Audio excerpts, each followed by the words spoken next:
Hi Dan, welcome. Thank you. APG is one of the largest pension fund managers in the world with 325 billion euros under management. Tell us a little bit about APG's investments in Asia and in particular your private real estate investments. We started in 2007 with a mandate for private equity real estate investments as well as infrastructure investments.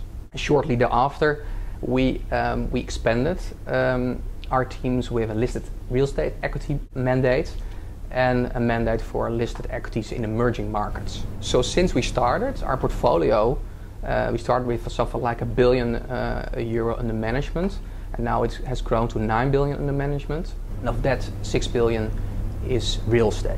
And roughly 70-75% of the portfolio is invested in the developed market, and the remainder, let's say 25-30%, in the emerging markets. And if you look at the emerging market, then China is the largest in that and takes about half of that. Among all the different segments of the property market in China, offices, residential, retail, logistics, which segment do you find the most attractive right now? So investing in logistic warehousing, we think that at the moment that is one of the most attractive categories in China to invest in. Chinese growth, strong economic growth, not only in export and imports but also in domestic consumer spending, leads to a lot of flows of goods within the country. The need for quality logistic warehousing is eminent. In addition to that, amount of capital expenditures you have to put into literally to build a logistic warehouse is relatively less compared to other real estate categories like office, for example, or retail. The challenge though is land value. If you sell land for logistic warehousing, is also less, and the amount of tax revenues you generate from a logistic warehousing is less attractive to the local governments. As such, it's more challenging to get the right land. You've invested in Australian logistics, Indian hotel properties, and also Chinese car park properties. Are there any sectors that you try to avoid in China right now? Is office in general, globally, we are a little bit less interested in because of its cyclical nature.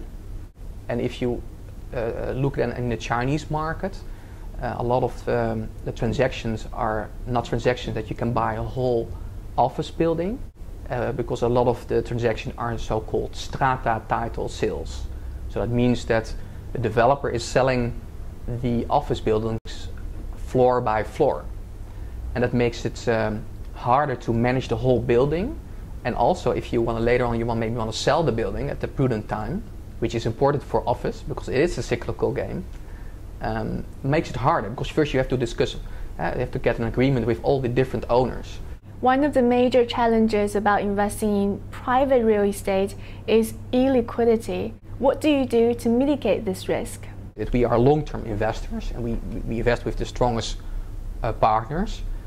If your product is good, if you have good investments, then what we see in our current portfolio, our non-listed portfolio, that selling stakes in those portfolios are doable. So we really see that the secondary market in private funds is growing. There's a global trend, even private equity funds, where you see for the vehicles which are performing well, then of course selling and buying is relatively easy. Now, easy is doable. However, of course, if you look, it depends also a little bit on the strategy. So if you have an opportunistic strategy where you want to develop something and sell it, that is a relatively short lifespan. So it's less easy, of course, to sell those stakes, because a lot of the value is generated at the end when you sell the apartments.